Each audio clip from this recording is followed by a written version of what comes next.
Olá, jovem, tudo bem? Seja bem-vindo a esse meio Estudo Jovem. Hoje nós vamos fazer uma revisão, mas uma revisão sem slide, é somente em cima do nosso material trabalhado em sala de aula. Ou seja, você pode seguir pelo seu livro didático o assunto.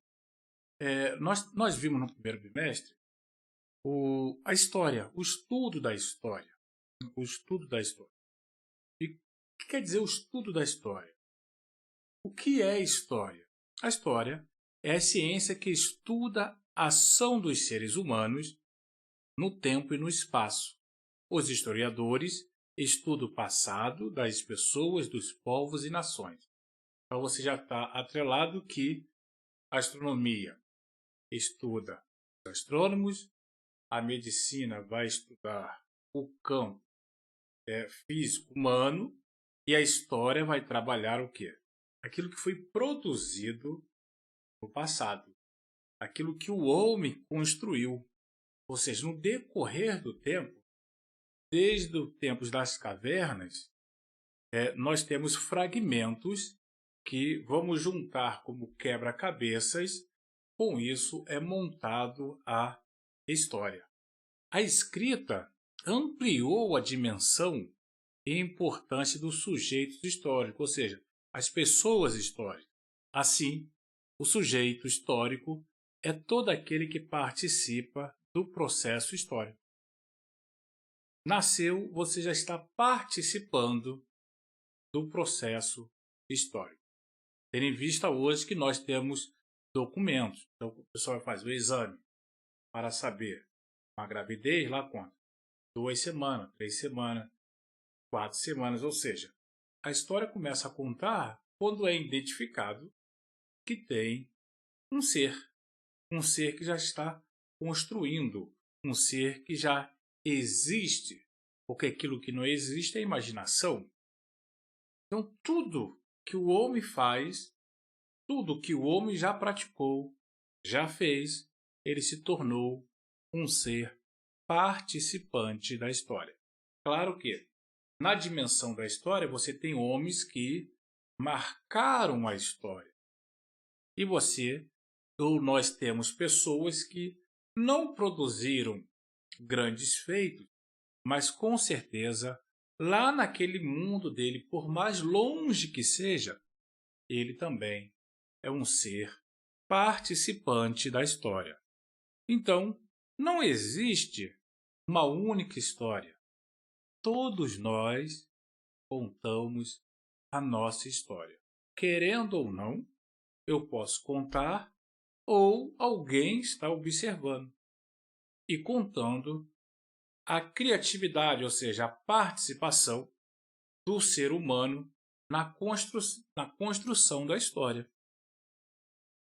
A escrita da história ocorre através da utilização de fontes históricas. Então, nós temos o estudo dos seres humanos, das fontes históricas. Hoje, nós temos a escrita, mas nem sempre tivemos a escrita.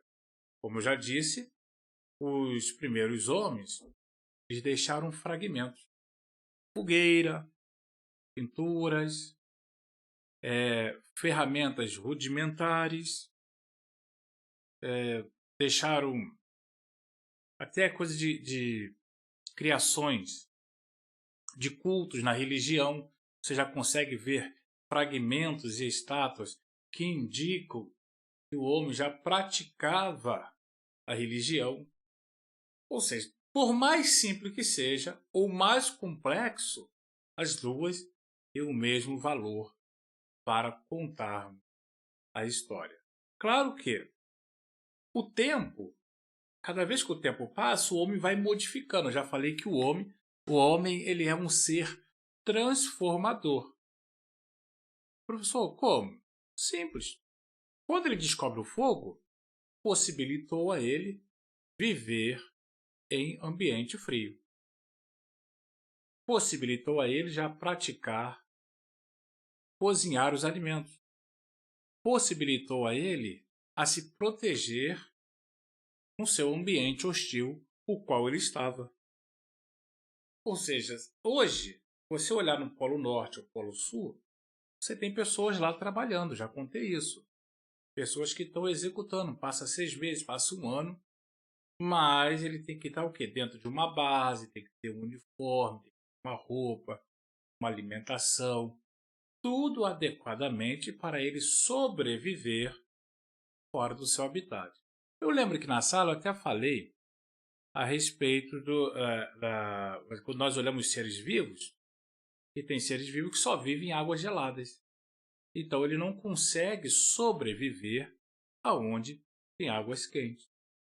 Mas nós podemos sobreviver e vivemos em locais quentes, assim como nós também vivemos em locais frios.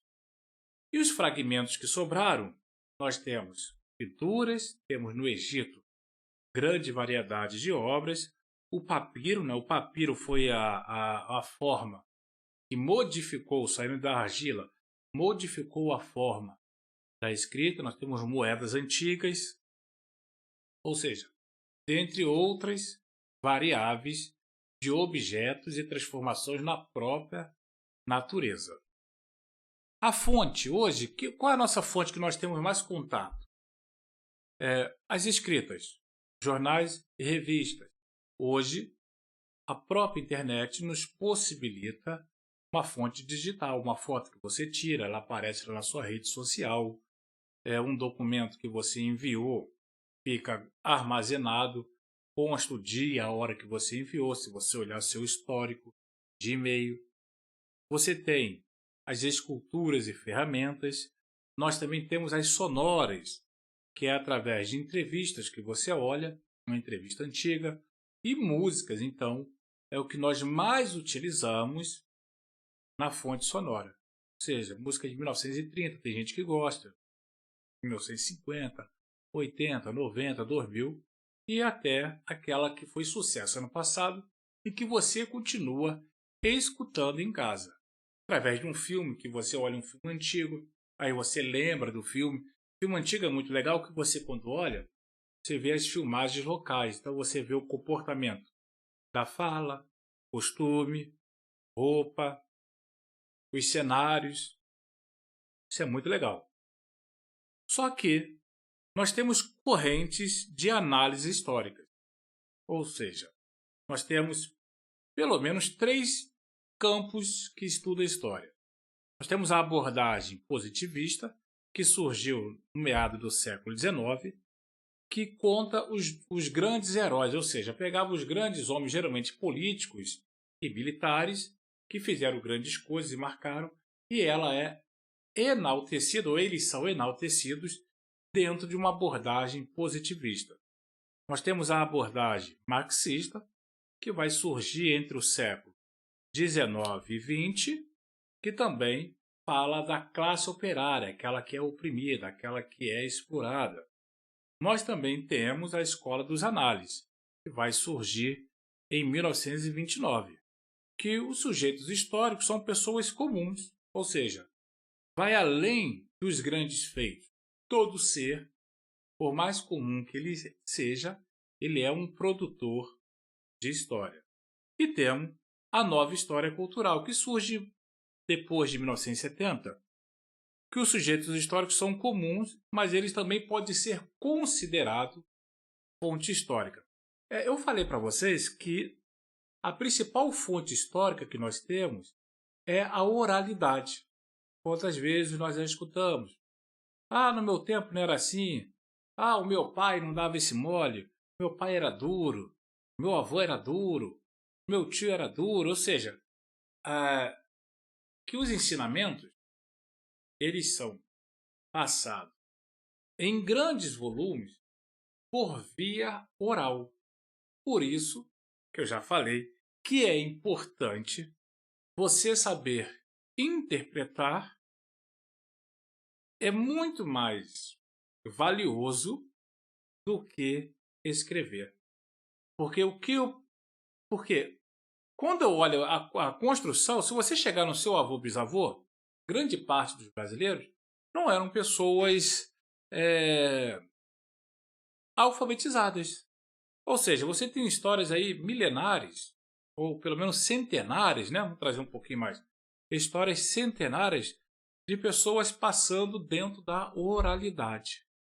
Por isso é importante você ter a capacidade de interpretação naquilo de que você está escutando. Por isso que a interpretação da história, dos fatos, do dia a dia, por mais simples que seja, ela é muito importante. Só que a história ela foi mudada, ela foi fracionada para compreender. Então nós temos o quê? Nós tivemos o macro zero, que eu falei que é o macro zero. O macro zero é o nascimento de Cristo. E logo depois foi chamado aqui ano 1. Ou seja, a partir do nascimento de Cristo para a direita, ela é positivo. 1, 2, 3, 4, 5, 6, 7, 8, 9, 10, enfim. Até o infinito, que você não sabe onde vai terminar. Mas você tem, do seu lado esquerdo, você tem o quê? O negativo. Menos 1, menos 2, menos 3, menos 4 milhões de anos. Por quê? Porque após o nascimento de Cristo, o calendário gregoriano ele foi colocado, ou seja, ele foi criado. Claro, não nasceu lá no ano 1 e já tinha um calendário. Isso foi muito tempo depois. Ou seja, o calendário cristão gregoriano. Que na verdade foi criado em 1582 pelo Papa Gregório XIII. Então, quando ele forma esse calendário, o tempo passa a ser fracionado. E aí você tem o quê? Você tem a pré-história. Quando termina a pré-história? Quando vai se criar a escrita. Quando se cria a escrita, vai se iniciar o quê? A Idade Antiga. Depois da Idade Antiga, você tem a Idade Contemporânea, que ocorreu com a queda do Império do Ocidente em 476. A Idade Média começa, então, quando o Império Romano cai, a Idade Média começa. Só que a Idade Média ela vai terminar com a tomada de Constantinopla, em 1453.